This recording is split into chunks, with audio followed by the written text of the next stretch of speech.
Japan एक ऐसा देश जो कई सालों से बिना मिलिट्री के रहा है, आज वही देश अपने मिलिट्री बजट को 26% से बढ़ाने जा रहा है। ये वर्ल्ड वॉर 2 के बाद जापान का सबसे बड़ा मिलिट्री बजट इंक्रीज है। 2023 में जापान अपनी मिलिट्री पर 6.8 ट्रिलियन येन या फिर $55 बिलियन खर्च करने वाला है और जापान के प्राइम मिनिस्टर फूमियो किशिडा इस बजट को और भी बढ़ाना चाहते हैं। वह 2027 तक जापान के मिलिट्री स्पेंडिंग को देश के जीडीपी का 2% तक करना चाहते हैं, जो कि लगभग $73 बिलियन है। ये प्लान जापान को दुनिया में तीसरा सबसे बड़ा मिलिट्री स्पेंडिंग कंट्री बना देगा। जापान ज्यादा से ज्यादा शिप्स, एयरक्राफ्ट्स, ड्रोन्स और हाइपरसोनिक मिसाइल्स खरीदना चाहता है। ये यूके और इटाली के साथ मिलकर एक नई 6th जेन फाइटर जेट डेवलप करने वाले हैं। आपके जानकारी के लिए बता दूं कि 6th जेन एयरक्राफ्ट्स दुनिया के सबसे बेहतरीन फाइटर जेट्स माने जाते हैं। लेकिन सोचने की बात यह है कि जापान जो वर्ल्ड वॉर 2 के बाद से एक पैसिफिस्ट देश रही है, वो अब क्यों इतना मिलिट्री पे ध्यान देने लग रहे हैं? अब ऐसा क्या हो गया जो उनको अपने ही सेल्फ डिफेंसिव पॉलिसी को गिव अप करना पड़ रहा है? आगे बढ़ने से पहले वीडियो को लाइक करें और चैनल को सब्सक्राइब करना ना भूलें। Now let's get back to topic. Japan की जियोग्राफिक स्थिति दिन बर दिन बिगड़ती जा रही है। ईस्ट एशिया के तरफ से कई देशों में मिलिट्री एनहांसमेंट और अलायंसेस बन रहे हैं। पीएम किशिडा ने इसके लिए मेनली 3 देशों को दोषी ठहराया है, रशिया, नॉर्थ कोरिया और चाइना। रशिया के साथ तो ये ऑब्वियस है। जब रशिया ने अपने ही पड़ोसी देश यूक्रेन को इन्वेड किया तो जापान थोड़ा चिंतित हो गया, क्योंकि देखा जाए तो जापान भी तो रशिया का ही पड़ोसी है। ऊपर से रशिया जापान बॉर्डर में भी कई दशकों से डिस्प्यूट्स चल रहे हैं। रशिया और जापान दोनों दावा करते हैं कि वो सदर्न मोस्ट कुरिल आइलैंड्स के मालिक हैं, जिस वजह से इन दोनों देशों में कई सालों से कॉन्फ्लिक्ट्स चल रहे हैं। लेकिन रिसेंट ईयर्स में ये टेंशन काफी शांत रहा है और करंट सिचुएशन देखकर लग रहा है कि शायद ये ऐसा ही रहेगा। अब कम से कम शब्दों में कहें तो यूक्रेन के साथ रशिया का वॉर किसी भी एंगल से स्मूथ तो नहीं रहा है। रशिया यूक्रेन वॉर लास्ट 10 महीनों से चल रहा है और जैसा कि हम सबको पता है कि रशियन आर्मी पुतिन के उम्मीदों के हिसाब से परफॉर्म नहीं कर पाई है। तो इसे देखते हुए रशिया के लिए अपने ईस्टर्न बॉर्डर पर एक और वॉर स्टार्ट करना एक बहुत ही बड़ी बेवकूफी होगी। इसीलिए रशिया अभी के लिए जापान की सबसे बड़ी चिंता तो नहीं है। जापान शायद किसी और करीबी देश के वजह से ज्यादा चिंतित है, नॉर्थ कोरिया। क्योंकि नॉर्थ कोरिया का नाम सुनते ही हम में से ज्यादातर लोगों को न्यूक्लियर वेपन्स, बम बारूद यही सब नजर आता है और कुछ हद तक ये सच भी है। नॉर्थ कोरिया ने कई बार जापान के ऊपर से मिसाइल्स छोड़े हैं, जिस वजह से जापानीज सिटीजन्स में दहशत मची हुई है। अब जाहिर है उन मिसाइल्स में चॉकलेट्स तो होंगे नहीं।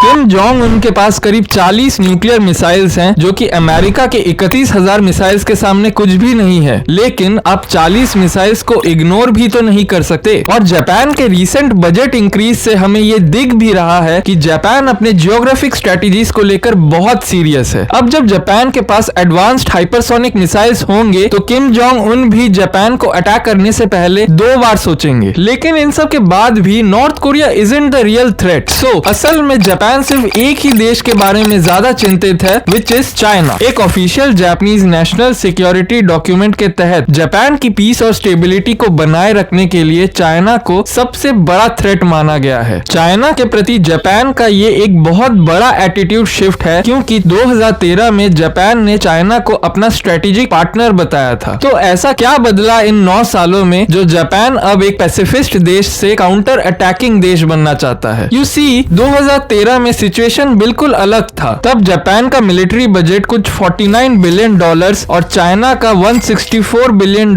के आसपास था। लेकिन आज चाइना का मिलिट्री बजट $230 बिलियन है, जिसका मतलब बीजिंग ने अपने मिलिट्री बजट को तब से हर साल लगभग 7% से इंक्रीज किया है। इस बीच जापान का मिलिट्री बजट वहीं का वहीं रुका हुआ था, जबकि चाइनीज मिलिट्री जापान की तुलना में अब 4 गुना बड़ा है। लेकिन फिर भी on joining all the dots China के पास जापान को अटैक करने का कोई स्पेसिफिक कारण ही नहीं है। असल में जापान को ताइवान कॉन्फ्लिक्ट के वजह से असली खतरा महसूस हो रहा है। अब तक तो शायद आप सबने सुन ही लिया होगा कि Chinese president eleven Jinping Taiwan को चाइना का एक हिस्सा बनाना चाहते हैं। रिसेंट न्यूज में भी दिखा है कि चाइना अपने मिलिट्री ड्रिल से ताइवान को जोरों शोरों से उकसा रहा है। चाइना पिछले कुछ समय से लगातार ताइवान के बॉर्डर पर नेवल शिप्स और मिलिट्री एयरक्राफ्ट्स भेजता आ रहा है। 2022 में चाइना ने सीधे ताइवान के ऊपर से 1727 एयरक्राफ्ट भेजे। You all must be wondering कि इससे टोक्यो का क्या लेना देना। हालांकि टोक्यो ताइपे से 13,000 किलोमीटर दूर है, लेकिन जापान की कुछ टेरिटोरीज ताइवान के बहुत करीब है। इन टेरिटोरीज को साउथ वेस्ट आइलैंड्स कहा जाता है, जो कि ताइवान मेनलैंड से कुछ ही मील दूर है। जापानीज आइलैंड योनागुनी ताइपे से सिर्फ 100 मील दूर है। ये आइलैंड्स एक बहुत ही स्ट्रेटेजिक लोकेशन पर स्थित है, जिसे जापान भी बहुत अच्छे से जानता है। इन आइलैंड्स पर जापान के बहुत सारे मिलिट्री बेसेस है, या फिर मैं ये कहूँ कि इन आइलैंड्स पर यूएस के बहुत सारे मिलिट्री बेसेस हैं। इन आइलैंड्स में से एक आइलैंड सबसे अलग है, जापानीज ओकिनावा आइलैंड। इस आइलैंड में यूएस की 32 मिलिट्री फैसिलिटीज है, और तो और जापान में जितना भी यूएस मिलिट्री लैंड है उसमें से 70% लैंड तो इन ओकिनावा आइलैंड्स में है। यहीं पर जापान के लिए चीजें मुश्किल हो जाती हैं। यूएस ताइवान के इंडिपेंडेंस को क्लियरली सपोर्ट करता है, तो अगर चाइना ताइवान पर हमला करता है तो यूएस मिलिट्री इंटरवेंशन तो होना ही है। आसान शब्दों में अगर कहें तो ईस्ट एशिया में एक फुल फ्लेज्ड वॉर स्टार्ट हो जाएगा। Now this is where Japanese south west islands come in. अगर यूएस इसमें शामिल होता है तो ये आइलैंड्स बहुत महत्वपूर्ण होंगे, क्योंकि यहाँ पे बहुत ही इंपॉर्टेंट मिलिट्री बेसेस हैं। As a NATO ally Japan चाहे या ना चाहे उनको यूएस को सपोर्ट करना ही पड़ेगा। यू सी, ताइवान कॉन्फ्लिक्ट के वजह से एक वॉर लाइक सिचुएशन में फंस सकता है, और इसी वजह से जापान को अपनी बरसों पुरानी सेल्फ डिफेंसिव पॉलिसी तोड़कर एक काउंटर स्ट्राइक कैपेबिलिटी डेवलप करने की जरूरत पड़ रही है। लेकिन यहाँ डिस्कशन के लिए और भी कुछ है। चाइना और जापान कई मायनों में एक दूसरे से मिलते जुलते हैं। इसे हमें अच्छे से समझने के लिए इतिहास में वापस जाना होगा, जो कि हम वीडियो के नेक्स्ट पार्ट में देखेंगे। तब तक के लिए वीडियो को लाइक, शेयर और कमेंट जरूर करें।